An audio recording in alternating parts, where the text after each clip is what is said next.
नमस्कार। आज हम आपके लिए लेकर आए हैं मुंशी प्रेमचंद की एक कहानी, अपनी करनी। आह अभागा मैं, मेरे कर्मों के फल ने आज ये दिन दिखाए कि अपमान भी मेरे ऊपर हंसता है, और ये सब मैंने अपने हाथों किया। शैतान के सिर इल्जाम क्यों दूं, किस्मत को खरी खोटी क्यों सुनाऊं, होनी को क्यों रोऊं। जो कुछ किया मैंने जानते और पूछते हुए कहा। अभी 1 साल गुजरा जब मैं भाग्यशाली था, प्रतिष्ठित था और समृद्धि मेरी चेरी थी। दुनिया की नेमतें मेरे सामने हाथ बांधे खड़ी थी, लेकिन आज बदनामी और कंगाली और शर्मिंदगी मेरी दुर्दशा पर आंसू बहाती है।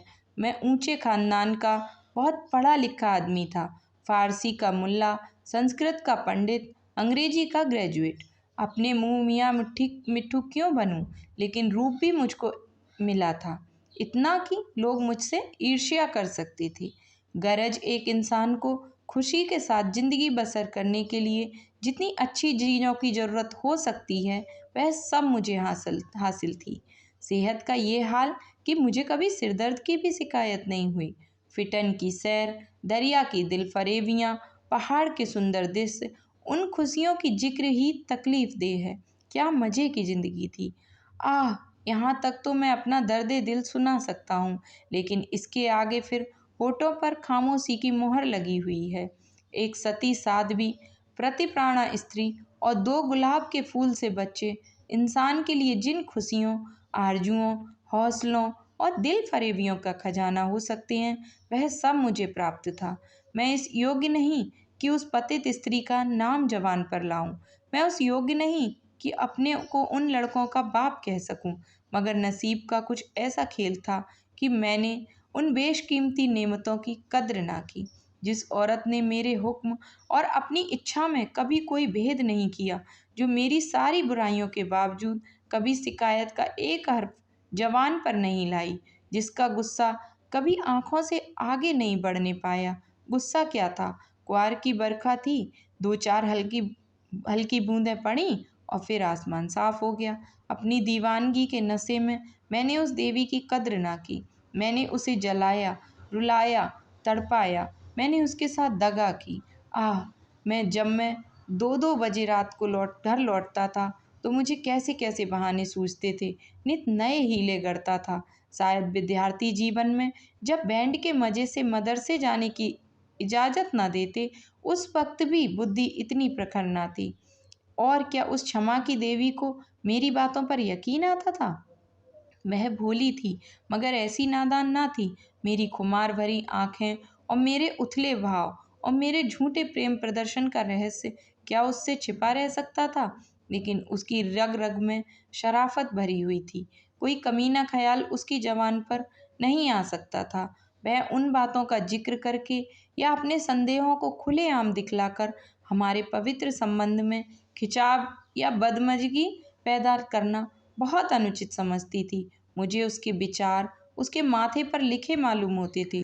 उन बदमज़गियों के मुकाबले उसे जलना और रोना ज़्यादा पसंद था। शायद वह समझती थी कि मेरा नशा खुद ब खुद उतर जाएगा। काश इस शराफत के बदले उसके स्वभाव में कुछ ऊंचापन या अनुदारता होती।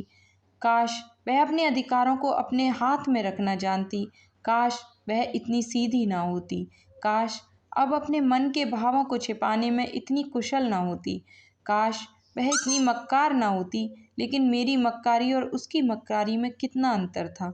मेरी अकमक्कारी हरामकारी थी और उसकी मक्कारी आत्म बलिदानी। एक रोज मैं अपने काम से फुर्सत पाकर शाम के वक्त मनोरंजन के लिए आनंद वाटिका में पहुंचा और संगमरमर के हौज पर बैठकर मछलियों का तमाशा देखने लगा।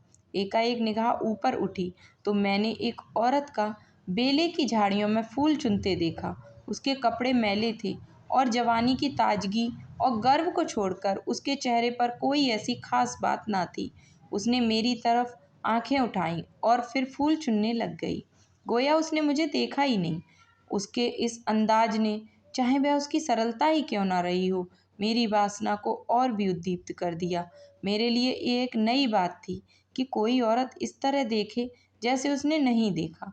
मैं उठा और धीरे धीरे कभी जमीन और कभी आसमान की तरफ ताकते हुए बेले की झाड़ियों के पास जाकर खुद भी फूल चुनने लगा। इस ढिठाई का नतीजा ये हुआ कि वह मालिन की लड़की वहाँ से तेजी के साथ बाग के दूसरे हिस्से में चली गई। उस दिन से मालूम नहीं वह कौन सा आकर्षण था जो मुझे रोज शाम के वक्त आनंद वाटिका की तरफ खींच ले जाता। इसे मोहब्बत हरगिज नहीं कह सकते। अगर मुझे उस वक्त भगवान ना करे उस लड़की के बारे में कोई शोक समाचार मिलता तो शायद मेरी आंखों से आंसू भी ना निकले। जोगिया धारण करने की तो चर्चा ही व्यर्थ है। मैं रोज जाता और नए नए रूप धर कर जाता, लेकिन जिस प्रकृति ने मुझे अच्छा रूप रंग दिया उसी ने मुझे बाचालता से वंचित भी रखा था। मैं रोज जाता और रोज लौट आता, प्रेम की मंजिल में एक कदम भी आगे ना बढ़ पाता। हाँ, इतना अलबत्ता हो गया कि उसे वह पहली सी झिझक ना रही।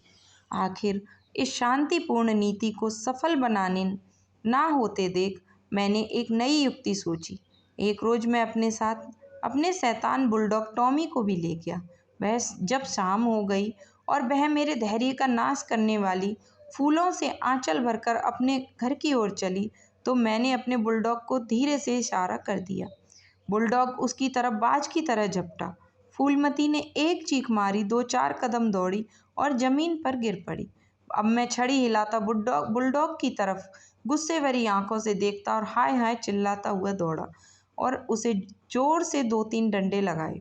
फिर मैंने बिखरे हुए फूलों को समेटा, सहमी हुई औरत को हाथ पकड़कर बिठा दिया और बहुत लज्जित और दुखी भाव से बोला, ये कितना बड़ा बदमाश है, अब मैं इसे अपने साथ कभी नहीं लाऊंगा। तुम्हें इसने काट तो नहीं लिया? फूलमती ने चादर से सर को ढकते हुए कहा। तुम ना आ जाते तो वह मुझे नोच डालता। मेरे तो जैसे तन मन भर में पैर हो गए थे। मेरा कलेजा तो अभी तक धड़क रहा है। ये तीर लक्ष्य पर बैठा। खामोशी की मोहर टूट गई। बातचीत का सिलसिला कायम हुआ। बांध में एक दरार आ जाने की देर थी। फिर तो मन की उमंगों ने खुद ब खुद काम करना शुरू कर दिया। मैंने जैसे जैसे जाल फैलाए, जैसे जैसे स्वांग रचे, वह रंगीन तबीयत के लोग खूब जानते हैं। और ये सब क्यों? मोहब्बत से नहीं, सिर्फ जरा देर दिल को खुश करने के लिए, सिर्फ उसके भरे पूरे शरीर और भोलेपन पर रीझ कर। यों मैं बहुत ही नीच प्रकृति का आदमी नहीं हूँ। रूप रंग में फूलमती का इंदु से मुकाबला न था। वह सुंदरता के सांचे में ढली हुई थी। कवियों ने सौंदर्य की जो कसौटियाँ बनाई हैं वह सब वहाँ दिखाई देती थी, लेकिन पता नहीं क्यों मैंने फूलमती की धसी हुई आँखों और फूले हुए गालों और मोटे मोटे होठों की तरफ अपने दिल का ज़्यादा खिंचाव देखा। आना जाना बड़ा, महीना भर भी ना गुजरने पाया कि मैं उसकी मोहब्बत के जाल में पूरी तरह फंस गया। अब मुझे घर की सादा जिंदगी में कोई आनंद ना आता था, लेकिन दिल ज्यों-ज्यों घर से उचटने जाता था, त्यों-त्यों मैं अपनी पत्नी के प्रति प्रेम का प्रदर्शन और भी अधिक करता था। मैं उसकी फरमाइशों का इंतज़ार करता और कभी उसका दिल दुखाने वाली कोई बात मेरी ज़बान पर ना आती।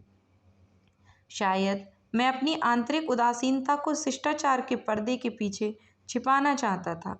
धीरे धीरे दिल की एक कैफियत भी बदल गई और बीवी की तरफ से उदासीनता दिखाई देने लगी। घर में कपड़े नहीं हैं, लेकिन मुझसे इतना ना होता कि पूछ लूँ। सच ये है कि मुझे अब उसकी खातिरदारी करते हुए एक डर सा मालूम होता कि कहीं उसकी खामोशी की दीवार टूट ना जाए और उसके मन के भाव जबान पर ना आ जाए। यहाँ तक कि मैंने गृहस्थी की ज़रूरतों की तरफ से भी आंखें बंद कर लीं। अब मेरा दिल और जान और रुपया पैसा सब फूलमती के लिए था। मैं खुद कभी सुनार की दुकान पर नहीं गया था, लेकिन आजकल मुझे रात गए एक मशहूर सुनार के मकान पर बैठा हुआ देख सकता था। बजाज की दुकान में भी मुझे रुचि हो गई। एक रोज शाम के वक्त रोज की तरह मैं आनंद वाटिका में सैर कर रहा था और फूलमती सोलह सिंगार किए, मेरी सुनहली रुपहली भेंटों से लदी हुई एक रेशमी साड़ी पहने बाग की क्यारियों में फूल तोड़ रही थी, बल्कि यूँ कहो कि अपनी चुटकियों में मेरे दिल को मसल रही थी। उसकी छोटी छोटी आंखें उस वक्त नशे के हुस्न में फैल गई थीं और उनमें शोखी और मुस्कुराहट की झलक नजर आती थी। अचानक महाराजा साहब भी अपने कुछ दोस्तों के साथ मोटर पर सवार आ पहुंचे। मैं उन्हें देखते ही अगवानी के लिए दौड़ा और आदाब बजा लाया।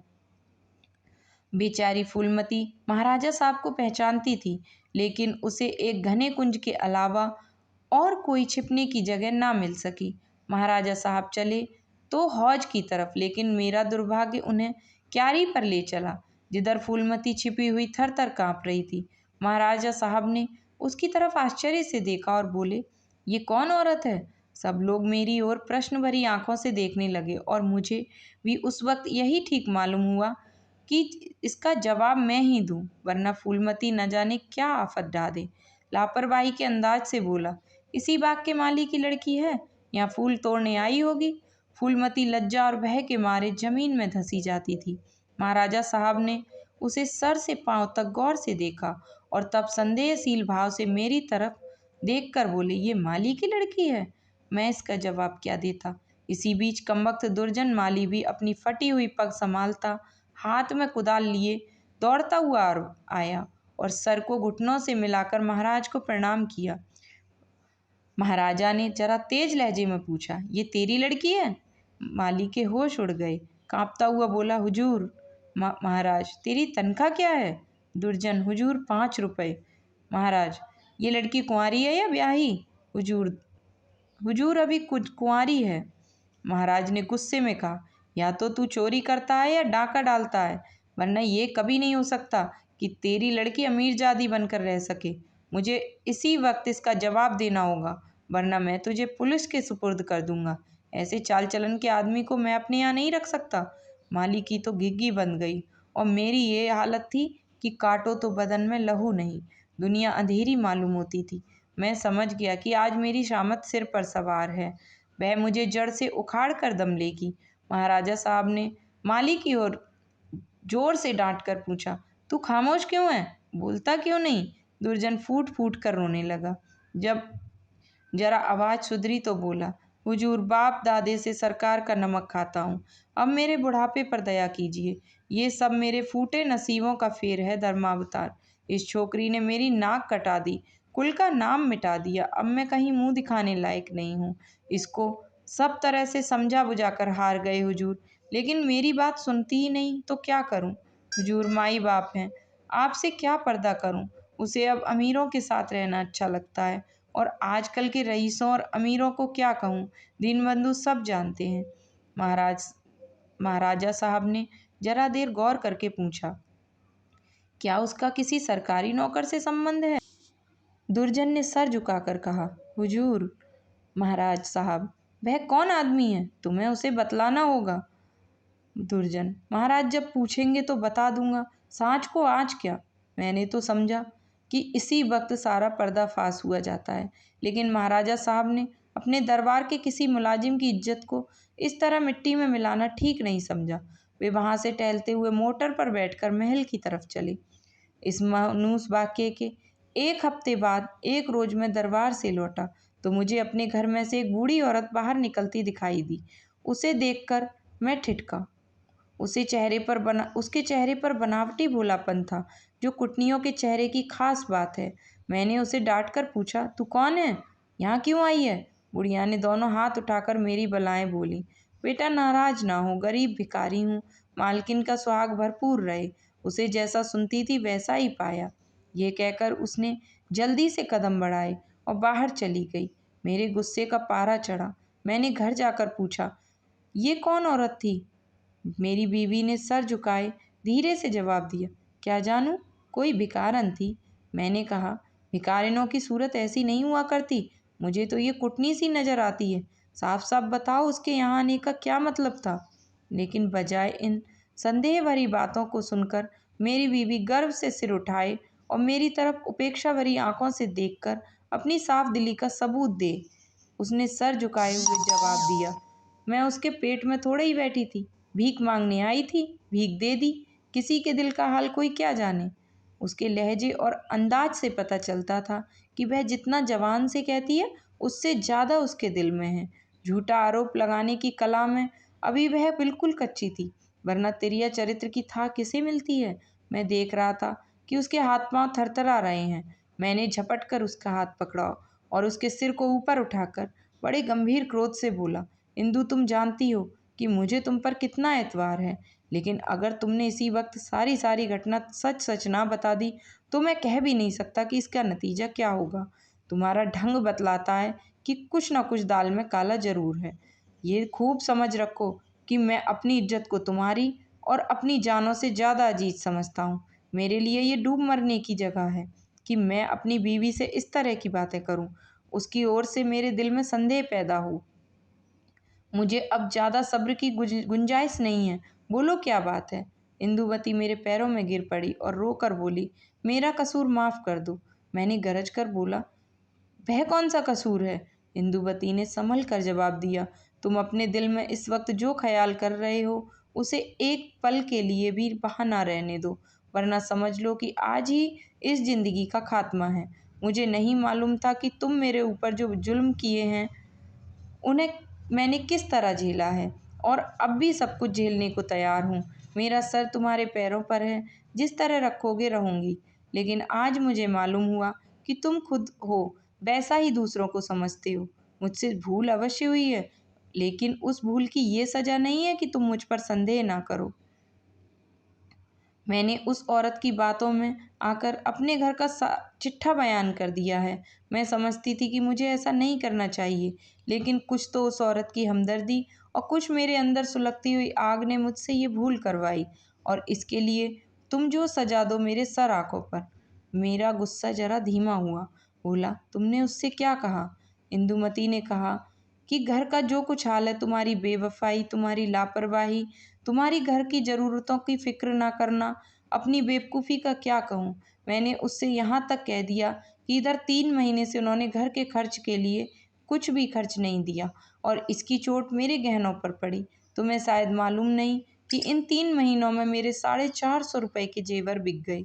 ना मालूम क्यों मैं उससे ये सब कुछ कह गई। जब इंसानों का दिल जलता है तो जवान तक उसकी आँच आ जाती है, मगर मुझसे जो कुछ खता हुई उससे कई गुना सख्त सजा तुमने मुझे दी। मेरा बयान लेने का भी सब्र ना हुआ। खैर, तुम्हारे दिल की कैफियत मुझे मालूम हो गई। तुम्हारा दिल मेरी तरफ से साफ नहीं है। तुम्हें मुझ पर विश्वास नहीं रहा, वरना एक भिखारन औरत के घर से निकलने पर तुम ऐसे सुबह क्यों होते। मैं सर पर हाथ रखकर बैठ गया। मालूम हो गया कि तबाही के सामान पूरे हुए जाते हैं। दूसरे दिन मैं ज्यों ही दफ्तर पहुंचा, चौबदार ने आकर कहा, महाराज साहब ने आपको याद किया है। मैं तो अपनी किस्मत का फैसला पहले ही किए बैठा था। मैं खूब समझ गया कि वह बुढ़िया खुफिया पुलिस की कोई मुखबिर है, जो मेरे घरेलू मामलों की जांच के लिए तैनात हुई होगी। कल उसकी रिपोर्ट आई होगी और आज मेरी तलबी है। खौफ से सहमा हुआ, लेकिन दिल को किसी तरह संभाले हुए, जो कुछ सर पर पड़ेगी देखा जाएगा, अभी से क्यों जान दूं। मैं महाराजा की खिदमत में पहुंचा। वह इस वक्त अपनी पूजा के कमरे में अकेले बैठे हुए थे। कागजों का एक ढेर इधर उधर फैला था और वह खुद किसी ख्याल में डूबे हुए थे। मुझे देखते ही वह मेरी तरफ मुखातिब हुए। उनके चेहरे पर नाराजगी के लक्षण दिखाई दिए। बोले, कुंवर श्याम सिंह, मुझे बहुत अफसोस है कि तुम्हारी बाबत मुझे जो बातें मालूम हुई वह मुझे इस बात के लिए मजबूर करती हैं कि तुम्हारे साथ सख्ती का बर्ताव किया जाए। तुम मेरे पुराने बासिकादार हो और तुम्हें ये गौरव कई पीढ़ियों से प्राप्त है। तुम्हारे बुजुर्गों ने हमारे खानदान की जान लगाकर सेवाएं की हैं और उन्हीं के सिले में ये वसीका दिया गया था। लेकिन तुमने अपनी हरकतों से अपने को इस कृपा के योग्य नहीं रखा। तुम्हें इसलिए वसीका मिलता था कि तुम अपने खानदान की परवरिश करो, अपने लड़कों को इस योग्य बनाओ कि वह राज्य की कुछ खिदमत कर सकें। उन्हें शारीरिक और नैतिक शिक्षा दो ताकि तुम्हारी जात से रियासत की भलाई हो, ना कि इसलिए कि तुम इस रुपए को बेहुदा ऐश पस्ती और हरामकारी में खर्च करो। मुझे इस बात से बहुत तकलीफ होती है कि तुमने अब अपने बाल बच्चों की परवरिश की जिम्मेदारी से भी अपने को मुक्त समझ लिया है। अगर तुम्हारा यही ढंग रहा तो यकीनन बासिकादारों का एक पुराना खानदान मिट जाएगा। इसलिए आज से हमने तुम्हारा नाम वसीकादारों की फहरिस्त से खारिज कर दिया है और तुम्हारी जगह तुम्हारी बीवी का नाम दर्ज किया गया। वह अपने लड़कों को पालने पोसने की जिम्मेदार है। तुम्हारा नाम रियासत के मालियों की फहरिस्त में लिया जाएगा। तुमने अपने को इसी के योग्य सिद्ध किया है और मुझे उम्मीद है कि यह तबादला तुम्हें नागवार ना होगा। बस जाओ और मुमकिन हो तो अपने किए पर पछताओ। मुझे कुछ कहने का साहस ना हुआ। मैंने बहुत धैर्यपूर्वक अपनी किस्मत का ये फैसला सुना और घर की तरफ चला। लेकिन 2-4 कदम ही चला था कि अचानक ख्याल आया, किसके घर जा रहे हो? तुम्हारा घर अब वह कहाँ है? मैं उल्टे कदम लौटा। जिस घर का मैं राजा था, वहाँ दूसरों का आश्रित बनकर मुझसे नहीं रहा जाएगा, और रहा भी जाए तो मुझे रहना चाहिए। मेरा आचरण निश्चय ही अनुचित था, लेकिन मेरी नैतिक संवेदना अभी इतनी थोथी ना हुई थी। मैंने पक्का इरादा कर लिया कि इसी वक्त इस शहर से भाग जाना मुनासिब है, वरना बात फैलते ही हमदर्दों और बुरा चेतने वालों का एक जमघट हाल चाल पूछने के लिए आ जाएगा। दूसरों की सूखी हमदर्दियाँ सुननी पड़ेंगी, जिनके पर्दे में खुशी झलकती होगी। एक बार, सिर्फ एक बार मुझे फूलमती का ख्याल आया। उसके कारण ये सब दुर्गत हो रही है, उससे तो मिली लूँ। मगर दिल ने रोका। क्या एक वैभवशाली की जो इज्जत होती थी, वह अब मुझे हासिल हो सकती है? हरगिज नहीं। रूप की मंडी में वफा और मोहब्बत के मुकाबले में रुपया पैसा ज़्यादा कीमती चीज़ है। मुमकिन है इस वक्त मुझ पर तरस खाकर या क्षणिक आवेश में आकर फूलमती मेरे साथ चलने पर आमादा हो जाए, लेकिन उसे लेकर मैं कहाँ जाऊँगा? पाँव में बेड़ियाँ डालकर चलना तो और भी मुश्किल है। इस तरह सोच विचार कर मैंने बम्बई की राह ली, और अब 2 साल से एक मिल में नौकर हूँ। तनख्वाह सिर्फ इतनी कि ज्यों-त्यों ज़िंदगी का सिलसिला बना रहे। लेकिन ईश्वर को धन्यवाद देता हूँ और इसी को यथेष्ट समझता हूँ। मैं एक बार गुप्त रूप से अपने घर गया। फूलमती ने एक दूसरे रईस से खूब रूप का सौदा कर लिया है, लेकिन मेरी पत्नी ने अपने प्रबंध कौशल से घर की हालत खूब संभाल ली है। मैंने अपने मकान को रात के समय लालसा भरी आंखों से देखा। दरवाजे पर 2 लालटेनें जल रही थीं। बच्चे इधर उधर खेल रहे थे। हर सफाई और सुथरापन मालूम होता था। मुझे कुछ अखबारों के देखने से मालूम हुआ कि महीनों तक मेरे पते निशान के बारे में अखबारों में इश्तहार छपते रहे, लेकिन अब ये सूरत लेकर मैं वहाँ क्या जाऊँगा, और ये कालिख लगा मुँह किसको दिखाऊँगा? अब मुझे इसी गिरी पड़ी हालत में ज़िंदगी के दिन काटने हैं, चाहे रोकर काटूँ या हँसकर। मैं अपनी हरकतों पर अब बहुत शर्मिंदा हूँ। अफ़सोस मैंने उन नेमतों की कद्र ना की, उन्हें लात से ठोकर मारी। ये उसी की सज़ा है कि आज मुझे ये दिन देखना पड़ रहा है। मैं वह परवाना हूँ जिसकी खाक भी हवा के झोंकों से नहीं बची।